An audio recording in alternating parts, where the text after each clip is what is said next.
musim kemarau.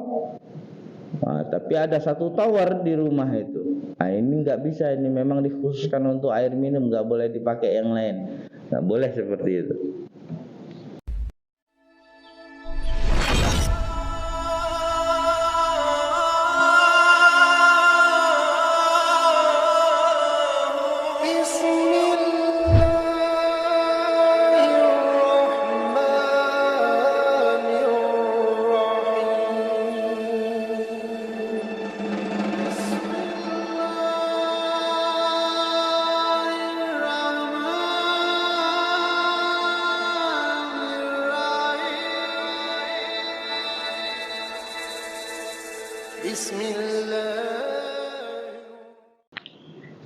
Assalamualaikum warahmatullahi wabarakatuh. Innal hamdalillah nahmaduhu wa nasta'inuhu wa nastaghfiruh wa na'udzu billahi min shururi anfusina wa min sayyiati a'malina. May yahdihillahu fala mudilla lahu wa may yudlilhu fala hadiya lahu. Asyhadu an la ilaha illallah wahdahu la syarika lahu wa asyhadu anna Muhammadan 'abduhu wa rasuluhu la nabiyya ba'dahu. Allahumma salli ala sayyidina Muhammad wa ala ali sayyidina Muhammad. Fa ya ibadallah usikum wa nafsi bi taqwa faqad fazal muttaqun. Qala Allah ta'ala fil Qur'anil azim subhanallahi ma fis samawati wal ard wa huwal azizul hakim. Qala Nabi sallallahu alaihi wasallam man ta'allama al-Qur'an wa 'allamahu khairukum man ta'allama al-Qur'an wa 'allamahu. Atau kama qala Nabi sallallahu alaihi wasallam. Hadirin jemaah subuh yang dirahmati Allah Subhanahu wa taala, syukur kita kepada Allah Subhanahu wa taala ditemukan kembali dalam majelis yang mulia ini, majelis yang dirindukan oleh para malaikat dan orang-orang soleh di muka bumi ini. Maka ini adalah karunia yang besar dari Allah Subhanahu wa taala. Kenapa kita senantiasa mengingatkan ini karunia Allah Subhanahu wa taala, agar kita senantiasa bersyukur. Lagi dan lagi kita lagi dan lagi kita lagi, terus menerus Allah pilih untuk duduk di majelis ini, majelis yang benar-benar orang-orang yang dipilih oleh Allah Subhanahu wa taala, diringankan hatinya, diringankan kakinya, dibuat niat dalam hatinya untuk bertahan duduk dibanding pulang kembali melanjutkan tidurnya. Hadirin yang dimuliakan Allah Subhanahu wa taala, dikatakan dalam mafhum hadis, duduk di majelis ilmu ini 1000 kali lebih utama daripada menjenguk orang sakit. 1000 kali lebih utama daripada membesuk orang yang sakit. Padahal luar biasa besarnya membesuk orang sakit itu. Dikatakan barang siapa satu hari mengumpulkan 3 kebaikan, membesuk orang sakit, berpuasa, kemudian mengantarkan orang ke kuburannya, mengantarkan jenazah sampai ke kuburannya, maka dia mendapat keutamaan yang lebih tinggi daripada apa yang dilakukan orang beribadah. Tapi duduk di majelis ilmu lebih baik 1000 kali. Duduk di majelis ilmu 1000 kali lebih baik daripada membesuk orang sakit tersebut. Maka harus bersyukur senantiasa, Pak ya. Baik, kita masuk dalam kajian fikih. Tema yang akan kita bahas adalah fasal tentang wasyara itu tayamumi, syarat-syarat tayamum atau bab tayamum. Faslun wasyara itu tayamumi khamsatu asya. Syarat-syarat tayamum ada berapa perkara? Khamsa. Berapa khamsa itu? 5 perkara. Yang pertama, wujudul uzri bisafrin, wujudnya adanya uzur dengan safar. perjalanan, au mardin atau sakit. Wujudul udri bisafri au mardin, akibat perjalanan atau sakit. Wa dukhulul waqti shalah, yang kedua masuk waktu salat. Wa talabul ma'i, dan mengupayakan mencari air. Wa ta'adzuru isti'malihi, terhalang menggunakannya, maksudnya terhalang menggunakan air. Ada air tapi terhalang dia dengan sebab. Wa iwazuhu ba'da talabi, membutuhkannya setelah mendapatkan air. Tidak ada air, ketika dapat air membutuhkan contohnya enggak ada air minum. Ada segelas air atau sebotol air, tapi mau sholat, sudah masuk waktu sholat, tidak nemukan air kecuali sebotol, tapi kerongkongan lagi haus, maka itu tidak boleh untuk dipakai berwudu, lebih utama dipakai untuk minum. Nah, boleh bertayamum. Wa yuwazuhu ba'da talabi. Wa turabu tahiru, menggunakan debu yang suci. Alladzi lahu ghubaru, yang dengannya menggunakan debu yang halus. Debu yang suci dan debu yang halus. Fa inna khalatahu jisun, maka jika di dalam debu tadi tercampur daripada pasir, au ramlun, atau kapur atau pasir, lam yajuz, maka tidak boleh. Maka tayamum kalau tercampur pasir atau kapur, maka itu tidak diperbolehkan. Selain debu yang suci yang pertama, kemudian dia harus halus, tidak tercampur pasir atau lumpur, kapur. Maka enggak boleh tayamum kalau ada pasirnya, Pak, nyakitin badan, nyakitin muka, yang halus dan suci. Wa faraidu arba'atu asya'a, dan fardunya dan wajibnya ada arba'atu asya'a, ada 4 perkara. Tadi apanya tadi? Syarat-syarat tayamum ada berapa perkara tadi? 5. Apa yang pertama? Adanya uzur dengan sakit atau perjalanan. Terus masuk waktu sholat dan mengupayakan mencari air, terhalang menggunakannya, kemudian membutuhkannya setelah didapat.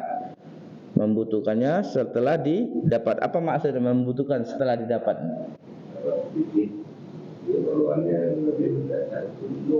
Untuk menyokong kehidupan, ya, untuk menyokong kehidupan. Tapi kalau dapatnya banyak, kayak setower misalnya untuk minum, nggak bisa alasan untuk minum itu. Misalnya di rumah kan lagi musim kemarau, tapi ada 1 tower di rumah itu. Ini nggak bisa, ini memang dikhususkan untuk air minum, nggak boleh dipakai yang lain. Nggak boleh seperti itu. Kemudian wa faradu arba'atu asya'a, dan fardu-fardunya ada 4 perkara. Yang pertama wajibnya, rukunnya tayamum ada 4 perkara. Yang pertama an-niyatu, niat. Wa mashu wajhi, mengusap wajah. Kemudian wa mashu yadaini ma mirfaqaini, mengusap kedua tangan hingga siku. Itu fardunya. Wa tartibu, dan tertib. Ada berapa tadi fardunya? 4. Wa sunanuhu salasatu asya, dan sunah-sunahnya ada salasa, 3 perkara. Enak ya, udah disimpul-simpulkan. 5, 4, 3. Nah, maka bisa disampaikan nanti sama orang rumah bab tayamum ini. Salah satu asya'a yang pertama tasmiyatu membaca basmalah wa taqdimul yumna 'alal yusra, mendahulukan yang kanan atas yang kiri, wal muwalatu dan bersegera. Walladzi yabtilu tayammum salah satu asya, dan yang membatalkan tayamum ada 3 perkara. Ma batala wudu, yang membatalkan wudu juga membatalkan tayamum. Yang kedua wa ru'yatul ma'i, melihat adanya air. Orang tayamum ketika melihat air maka otomatis batal. Fi ghairi waktu sholat, di luar waktu sholat, dan waridatu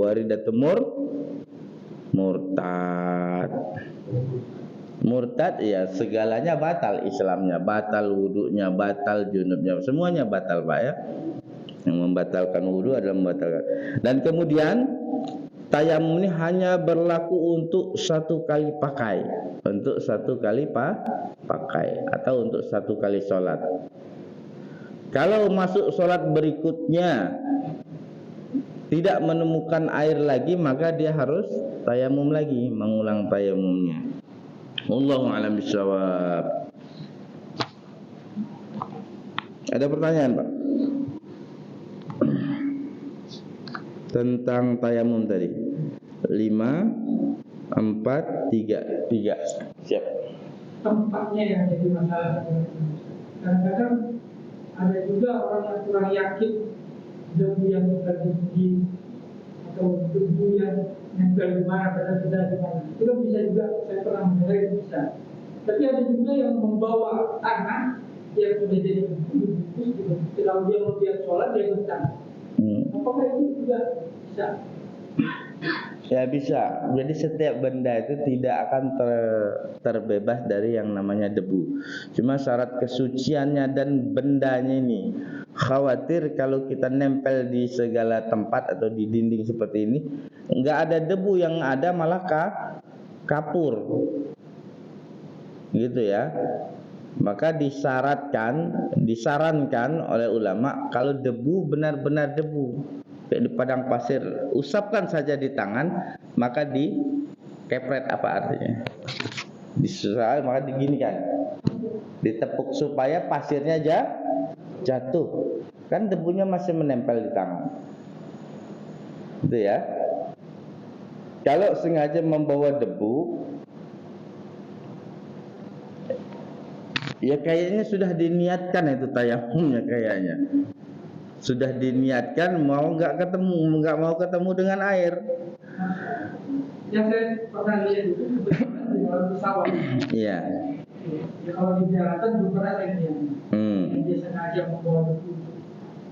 Boleh kalau seperti itu. Kalau dia syak atau ragu dengan debu yang ada di pesawat, boleh melakukan hal yang seperti itu dengan syarat debu yang suci. Dia harus memilih dengan benar debu yang suci. Kalau dia ragu dengan debu yang ada di pesawat, ya kayaknya sudah dipersiapkan itu, mungkin ya, debu di pesawat itu sudah dipersiapkan sama penyelenggara agar itu ada debu yang menempel di sana, gitu. Maka kalau masih ada keraguan, tidak apa-apa bawa debu sendiri. Tapi benar-benar debu yang diyakini benar-benar debu dan suci. Khawatirnya kita pemilihan debu, takutnya mohon maaf ngambil di depan rumah, kita nyapu tiap hari, paham nggak, debu yang nggak suci itu. Dulu pernah jadi pertanyaan, gimana tentang kotoran hewan, tai kucing atau tai ayam yang kering kemudian tersapu jadi debu, nempel di kita buat tayamum. Nah, itu sudah ada datang keraguan di dalamnya. Maka kalau sudah membentuk tempat yang luas atau medan yang luas, itu debu itu sudah diyakini suci. debu yang halus dan diyakini padang yang luas. Itu benar-benar suci. Kalau yang umroh atau haji gimana? Sebaiknya supaya tidak merepotkan, yakini saja yang disiapkan oleh penyelenggara haji itu adalah benar-benar sah.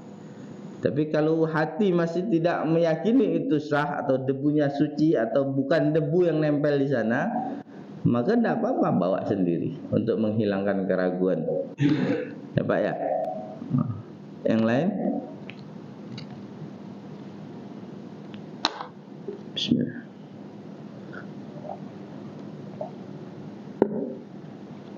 Ada yang lain? Kalau tutup. Ya. Jadi syarat wajibnya yang pertama adalah niat. Yang kedua mengusap wajah. Maka kita tempelkan, Pak. Kita tempelkan tangan ini di tanah yang kering, kemudian seperti ini, ya. Maka usap wajahnya. Berapa kali? 1 kali cukup. Enggak usah 3 kali pulang. Kemudian masukkan lagi ke dalam tanah, kemudian taburkan lagi. Seperti ini maknanya apa? Supaya pasir tidak tercampur. Kemudian dari bawah, ngusap dari bawah. Dari bawah. Setelah itu selesai. Kaki enggak usah pakai kaki. Enggak ada kaki di sini. Cuma 2 anggota tubuh yang disyaratkan untuk bertayamum, wajah dan tangan. Kaki enggak ada. Nanti ada yang rajin, kaki dibasuhnya pun ada diusapnya dengan debu, nah repot. Ya, ada 3 syaratnya tadi, syarat wajibnya. Yang pertama, niat. Kedua, mengusap muka. Ketiga, usap tangan. Caranya, pertama niat. Bismillah tadi ada sunnahnya. Bismillah, kemudian masukkan tangan, niat dalam hati, digegerkan wajah. Kalau kata orang tua saya itu dari bawah supaya narik biar awet muda katanya. ngencengin pipi kan orang tua itu turun, ngencengin dari bawah kata. Kemudian gegernya lagi, selesai. Simpel ya. Enak kan jadi orang Islam, semuanya mudah kalau ada ilmunya. Nawaitu tayamuma. Nawaitu tayamuma irafil hadasil lillahi ta'ala. Selesai. Itu cukup. Jangan merinci sebuah niat, khawatir pada prakteknya nanti tidak rinci. Nyusahkan diri sendiri. Apalagi ada orang yang panjang, nawaitu tayamuma, saya niat bertayamum dengan debu yang berwarna merah. Ukuran berapa ons, menghadap ke timur dengan menggunakan baju warna hitam lillahi ta'ala. Satu saja syarat di dalam niat tadi tidak terpenuhi, maka enggak sah, bukannya batal, tidak sah. Batal itu berarti sudah sah, kemudian ada yang membatalkan.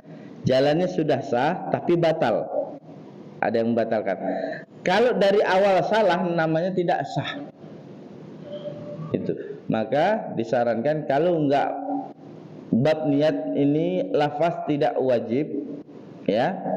Lafaz tidak wajib, tapi untuk menguatkan niat di dalam hati maka dibuatlah lafaznya. Lafaznya apa? Nawaitu tayammum li raf'il hadas, untuk saya niat bertayamum li raf'il hadas, untuk mengangkat hadas lillahi ta'ala. Selesai. Enggak usah dijelaskan caranya dengan mendahulukan wajah, kemudian tangan kiri, ya, kemudian tangan kanan. Tidak perlu seperti itu ya. Nanti repot. Bab niat yang tadinya tidak wajib bakal membatalkan perkara yang wajib. Bukan niatnya, lafaznya yang tadinya tidak wajib akan membatalkan perkara yang wajib. Paham sampai itu? Paham ya? Yang lain? Angkat air ini.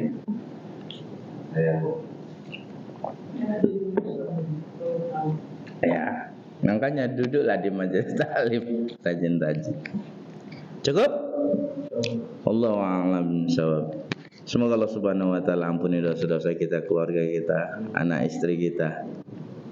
Semoga Allah Subhanahu wa taala ringankan kita dalam bekerja, dalam mencari uang untuk menambah ketaatan kepada Allah Subhanahu wa taala. Semoga Allah matikan kita semua dalam keadaan husnul khotimah, dalam keadaan Allah ampuni dosa-dosa kita, dalam keadaan Allah ridhoi kita dan Allah mencintai kita. Semoga Allah matikan kita dalam keadaan kita telah menyempurnakan cinta kita kepada Allah Subhanahu wa taala. Subhanaka Allahumma wa bihamdika asyhadu an la ilaha illa anta astaghfiruka wa atubu ilaik. Assalamualaikum warahmatullahi wabarakatuh.